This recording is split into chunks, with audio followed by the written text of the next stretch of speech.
Listeners, welcome back to another episode of the Lead Well podcast. My name is Brandon Holland. I'm your host.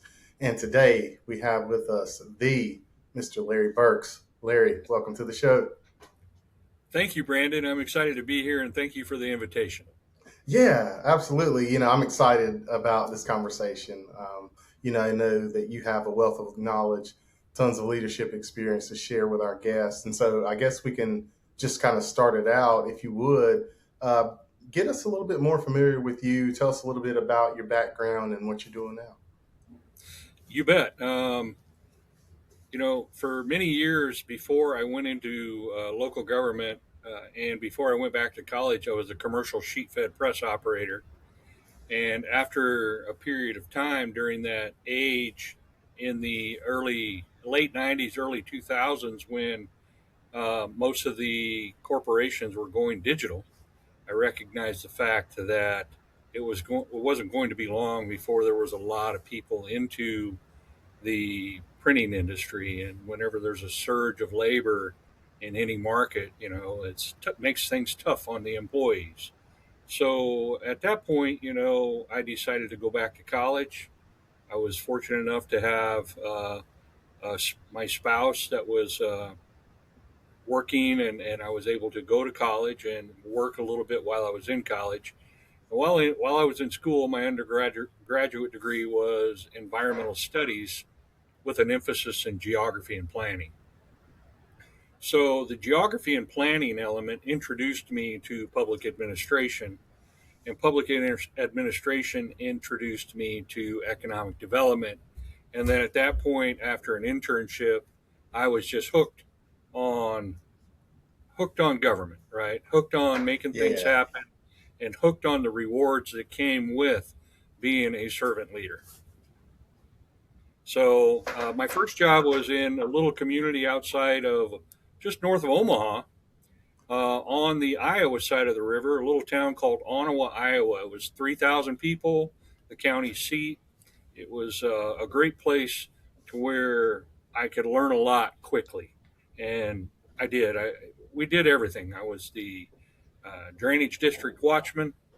I was the nuisance abatement guy. I was the economic developer. I was the airport manager.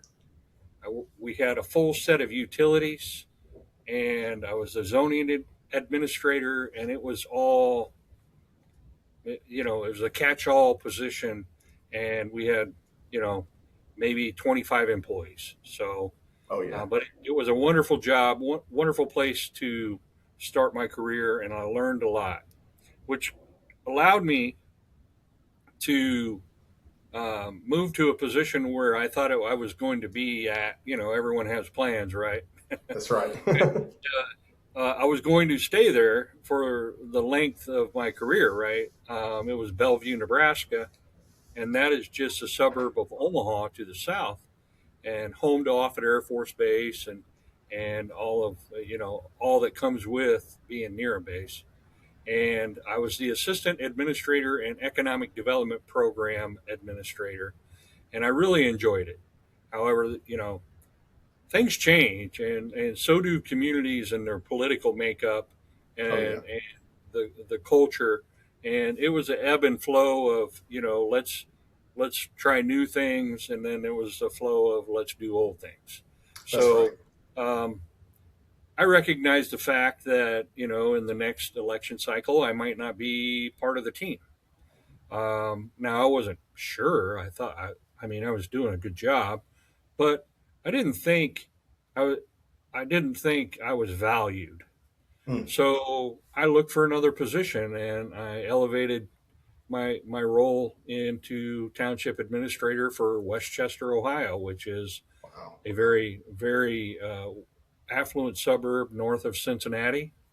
And it's the largest township at about 67,000 people.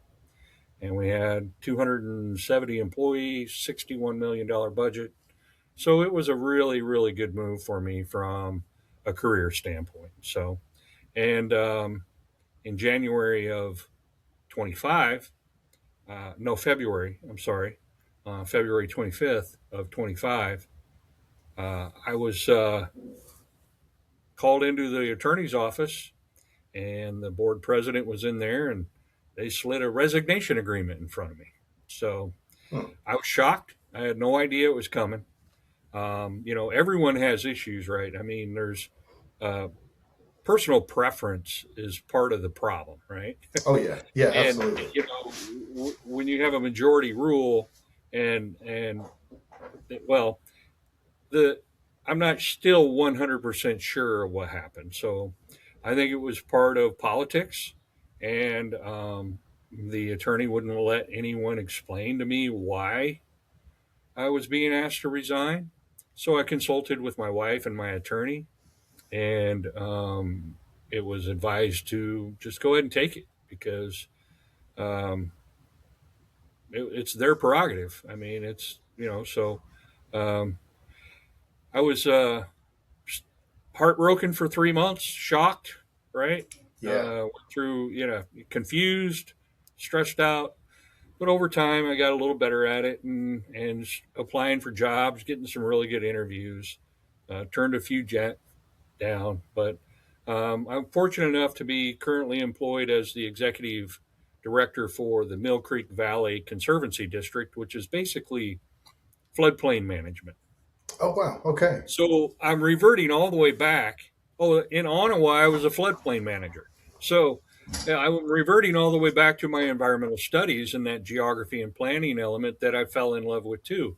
So, um, yeah, I enjoy what I'm doing now. The great thing is it keeps me in the Cincinnati metro and that Cincinnati Dayton corridor where there's so many things and opportunities that can arise, Yeah. and it keeps my youngest son in high school until he graduates. So hopefully Oh that's the yeah. plan. But if something opens up, I might apply. But I really enjoy the work I'm doing now. It's standing the organization up. There's no other employees but me, and I'm doing everything. I'm setting up IT, my printer today. I set up Google Workspaces.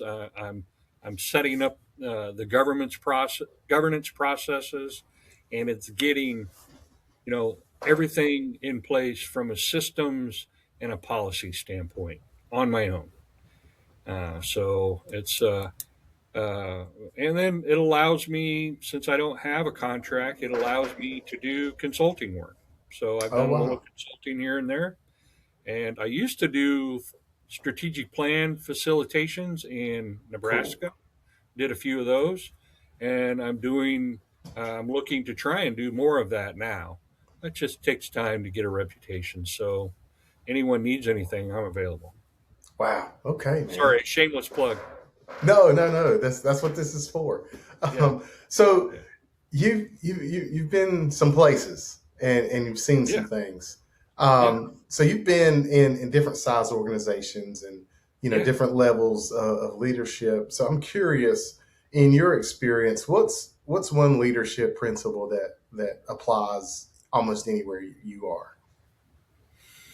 Yeah, that's a great question, and I put a little thought into that. When you kind of, not to give the story up, but you prepped me with some of that, but I had time to think about that. And the thing I want to say is engagement because it ties Yeah, to so many other things, not just citizen engagement, but your employee engagement and engagement with your elected officials. So that's such a critical element. It's part of communication. It's part of listening. It's a two-way street, and it's tied to the eight critical elements of a high performance organization. Right? It's really that's what these eight items are really looking at is how are we engaging our employees? How are we engaging our leaders? How are we communicating with them? What do they see are the problems? Um, are we hiring the right employees? Do they have great character? Because you can train really anyone to do a good job, yeah, but if they don't care and their attitude is bad, and their character is poor, it's only going to damage others. So you have to engage them to assess that. Um, and it builds loyalty.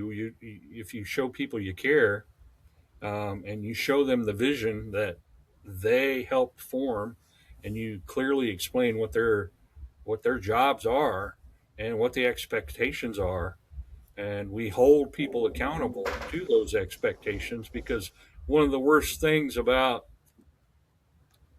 not holding someone to an expectation is that that tends to bring the morale of all the hard workers, all your high performers down, Oh, that's because right. they see someone getting away with poor performance, but yet get a 2% raise or something like that just because they fogged the mirror.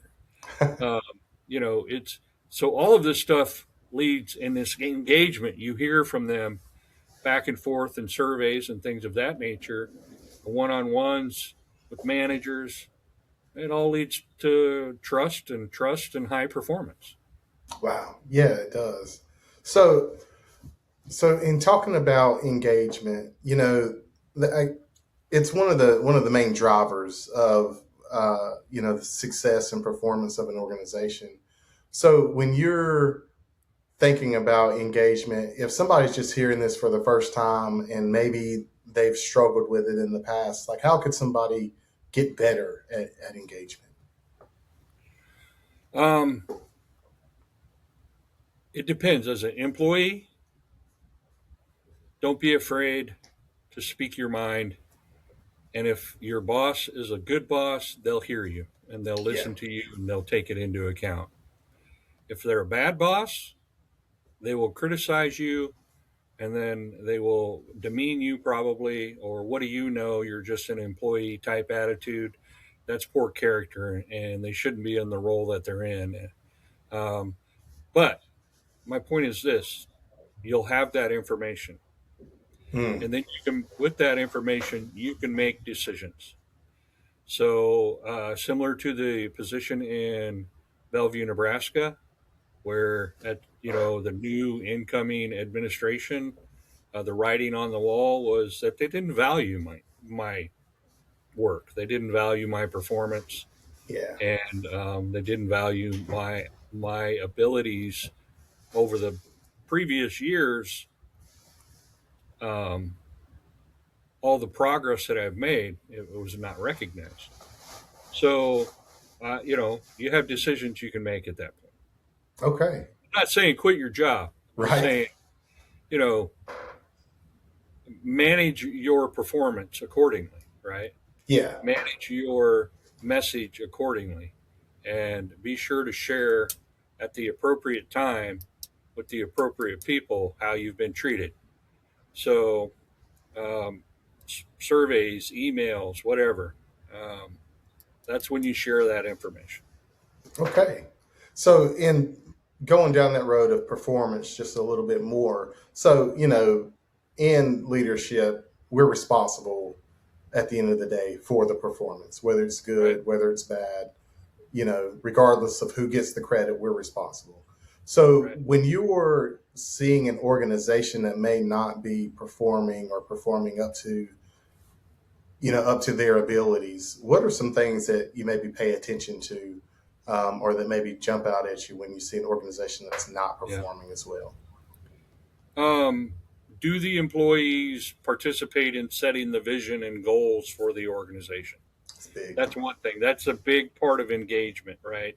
Every that aligns all the arrows, right, from each department. That aligns everything, and then as a manager, as a leader, as an executive, you have to communicate the right information at the right time. And if you're not communicating the right information at the right time, it's going to come across as unessential, right? Yeah. Or irrelevant, right? So Right. it has to be strategically placed within the organization to get appropriate feedback. Um, and then delays in that slow down decision making, and it slows down and it erodes trust. and it gives you the appearance that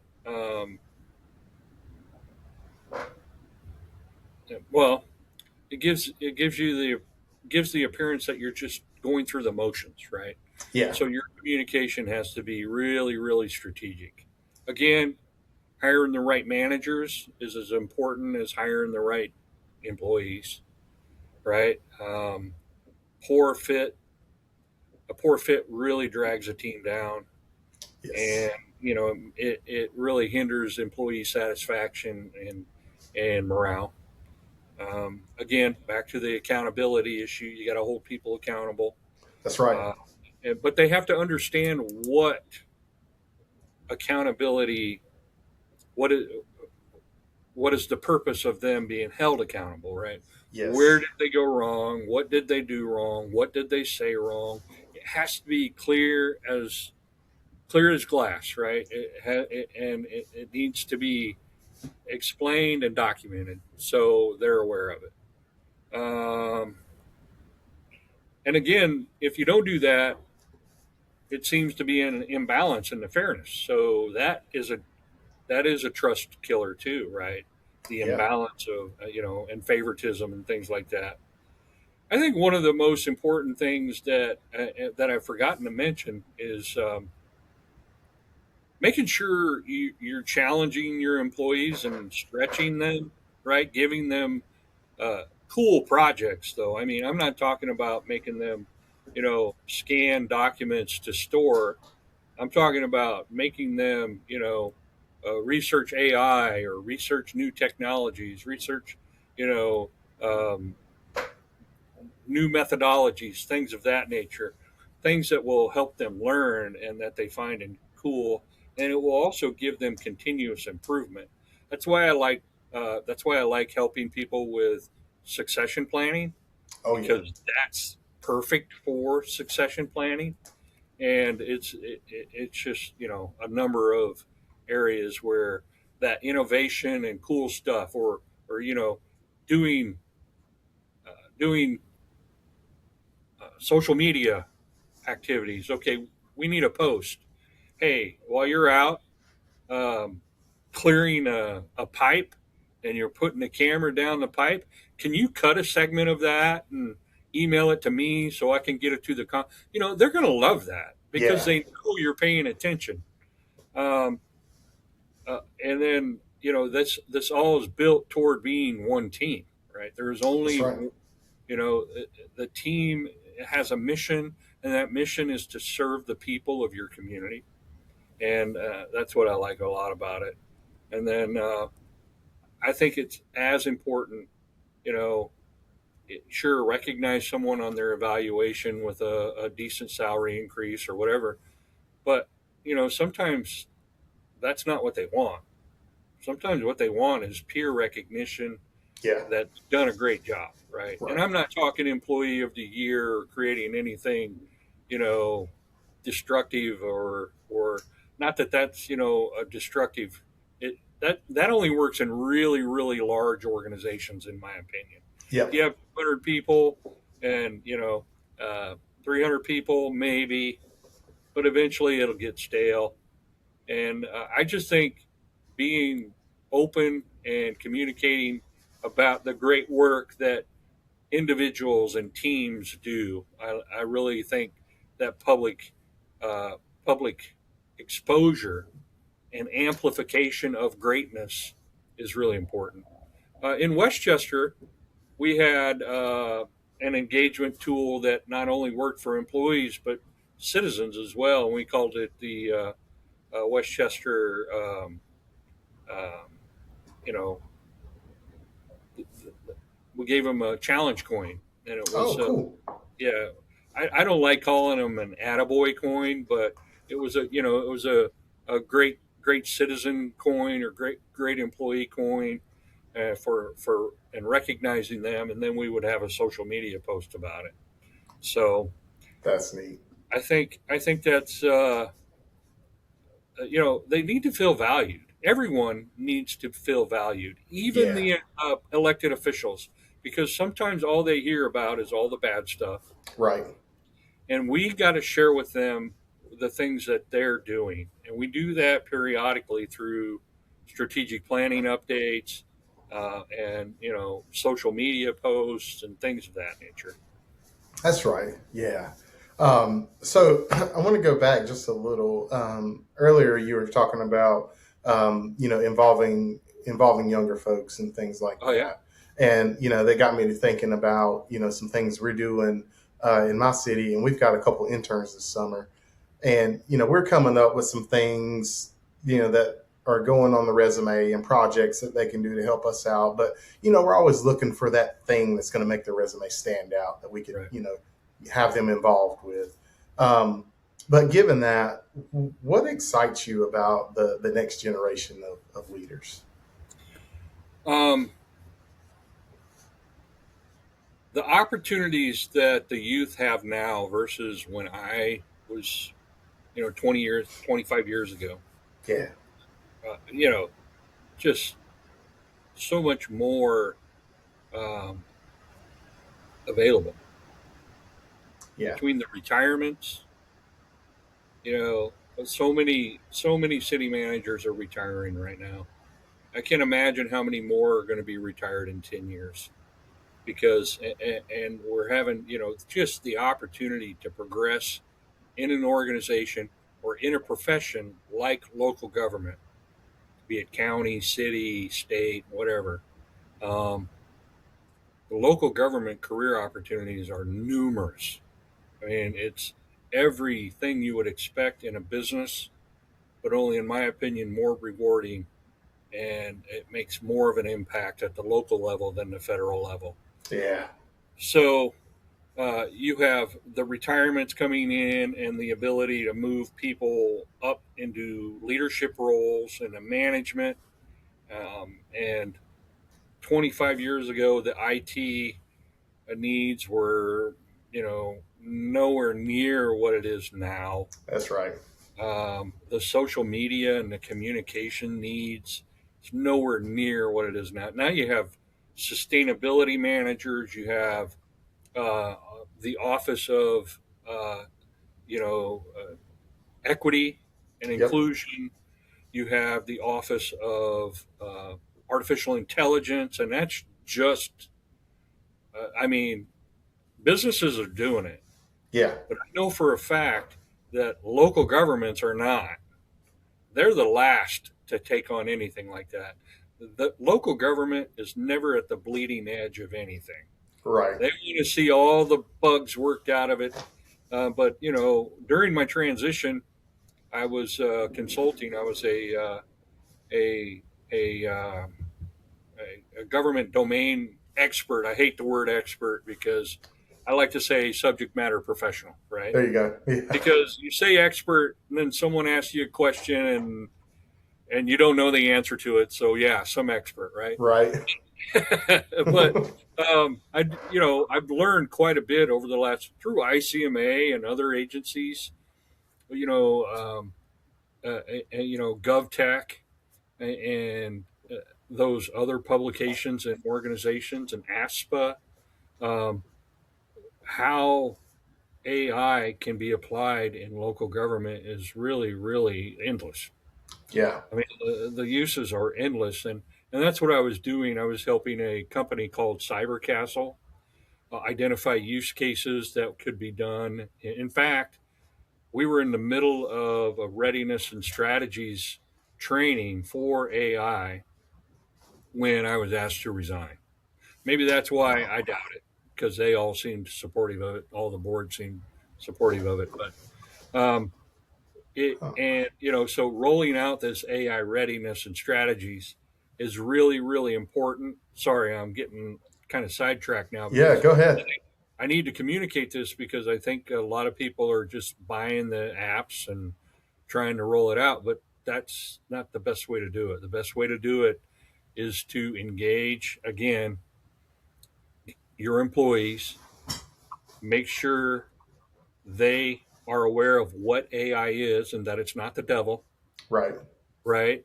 It does come with some drawbacks, though, and there are some risks with it, especially in HR. You don't want to use too. I mean, HR is a big risk, Yeah. but especially if you're using it to do things like filter resumes. You don't want to do that. I would use AR as a last resort, or last step. But um, I want to give you an example. I believe it was Johnson and Johnson Okay. spent over. I think the number was like $8 million on AI, and they found out um, that 10% of their investment resulted in 80% of their success. Okay. Wow. So they spent less than $1 million, and the performance areas that increased and improved 80 areas 80%. Something Wow. like that. Now don't hold me to those numbers, but that's what's coming to my mind, and I'm pretty close. But I'll find an article, Brandon, and I'll send it to you. And Okay. all right. Yeah. And so the reason is because the employees didn't know what to do with this AI app. Gotcha. They didn't know what it could do. They had no clue of its capabilities. Just like Gemini or Chat GPT. It's kind of like Microsoft Excel. Are you an expert at Excel, Oh Brandon? no. No. You just scratched the surface of its Yeah. capabilities, right? So, what we did is we started in and doing some research and using the employees, and I mean frontline employees, mid-level management, supervisors, and executives. And we discovered that there was a way to save, over 10 years, over $1 million in Wow. stormwater maintenance. Okay. So that's 100,000 a year, right? Yeah. That's nothing to sneeze at. Yeah. That's incredible. That's a frontline supervisor. That's a mid-level supervisor salary. So, Yeah. and so when when you plan it and strategically implement it, you can identify those areas where the cost is low to do it, but Right. the results are wonderful and save you a lot of money. So Yeah. yeah, and that's my plug on AI. Okay. Man. Well, let's stay sort of in that lane. Not necessarily AI, but talking about the next generation. So, Yeah. if you had a chance to talk to somebody who is on the fence about whether or not to go into leadership or they want to be in leadership, what's your advice to aspiring leaders? Oh boy. You know, a local government can be a bumpy road. Okay, Oh it's yeah, politics. It's people getting angry and frustrated with you. But I will say this: the rewards more than outweigh any of the bumps in the road. I mean, I was asked to resign, surprise, ambushed, and I still wake up every day and I back out of my driveway and I go to work and I realize I'm going to work to serve my family. I'm going to work to serve my neighbors. that's right. I'm going to work to serve all the people that are in my jurisdiction, right?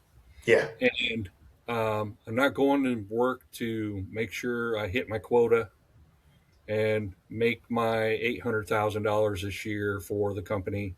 Otherwise, I don't get a bonus, or I might be put on probation, right? yeah, Um, it, the mission of a local government is serve, right? yeah, And that suits me well. And for anyone who wants to serve their family and their friends and their neighbors and make a real difference in someone's quality of life, local government's where it's at. yeah, yeah. That's it, man. That's it. Yeah, I don't know how to explain it better other than my family. I serve my family. Yeah, yeah. No doubt, no doubt. Thank you for that. Absolutely. Yeah. All I really right, think man. though reaching the next generation of leaders Yeah, is getting harder and harder. We got to start younger, I think. During my transition, Brandon, I'm gonna leak something here, but it's not quite done yet. But during my transition, I thought about writing a book. Right? Okay. What am I gonna write that you don't already know, Brandon? Right? Right. But I mean, you've been to all the same trainings, kind of trainings that I. You have a master's degree from App State. You know, you've got a great education. You've got a great experience and background, and you really kind of know local government as well as I do.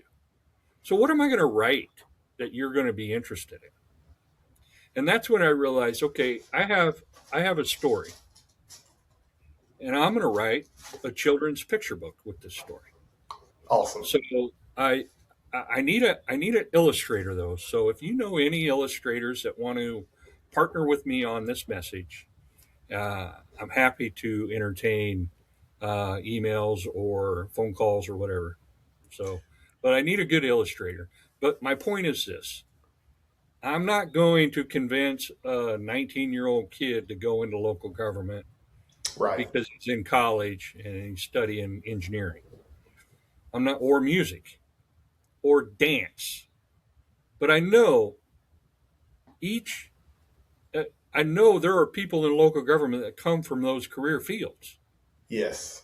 right? Yes. I, I didn't plan on going into local government. Local government found me, Yeah. right? Did you plan on going into local government? Nope. Nope. Okay. Well, anyway, but I do think that if we approach it from a knowledge base and have teaching children that they know, hey, listen, you can get a great job right out of high school, and I'm talking 6 year olds. Yeah. You can learn. It pays to know your community because you can work in your community, Yeah. and you have an 8 minute commute. That's to and from. You have a 4 minute one way commute Yeah. to your job. And I'm just, so I'm focusing on the young kids and teaching them about the key elements of local government. That's incredible, man. You're a great one to be doing it. Um, so before we get ready to close it up, man, you ready for the lightning round? I got a couple of quick questions for you. You bet. You bet. Let's go. Okay. What is the best leadership book that you've read so far? The Five Dysfunctions of a Team by Patrick Lencioni. I Yes. also want to give a close second place. It's not really a leadership, it's about decision making. And it's called, Larry, I'm drawing a blank. Um, we'll have to move on. Sorry. Yeah, it's all right. We can come I'll back to send it it. to you. I'll send it Yeah. to you. All right. What is the most underrated city you've ever visited? Hmm. Most underrated city I've ever been to. Wow. Um,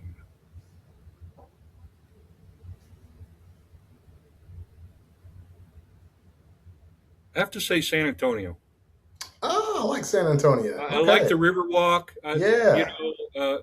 It's Texas, and sometimes it's shadowed by Dallas and Houston. But San Antonio has so much culture, and even Austin is sometimes brought out. Yeah. But San Antonio is, I think, underrated. I can agree with that. Um, Coffee or energy drinks?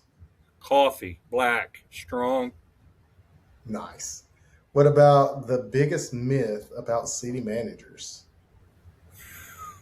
Um, the biggest myth about city managers. Um, I guess that they're boring.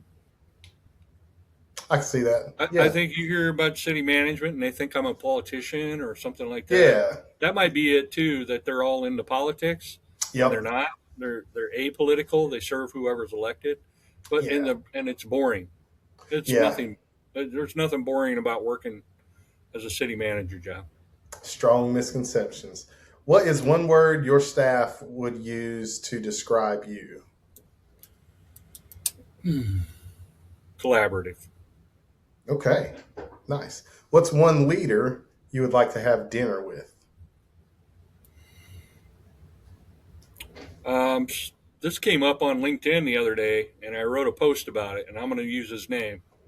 I'm going to say Dr. Tom Osborne. He used to be the football coach for the University of Nebraska, but he was Oh so wow. much more. He Yeah. was a state rep. I mean, he was a House of Representatives. He was a teacher, and he was a great leader of men. And he was he would take these young men from rural Nebraska, and he would teach them football and teach them how to be successful. I mean, I don't know too many other coaches in this. Even today, Nick Saban doesn't have too many 6-man or 8-man football players that are all Americans and played Oh in the right. war. Yeah. So, that takes a special character, a special teacher, and a special leader to motivate and educate and to be successful. Yeah. Okay. Last question.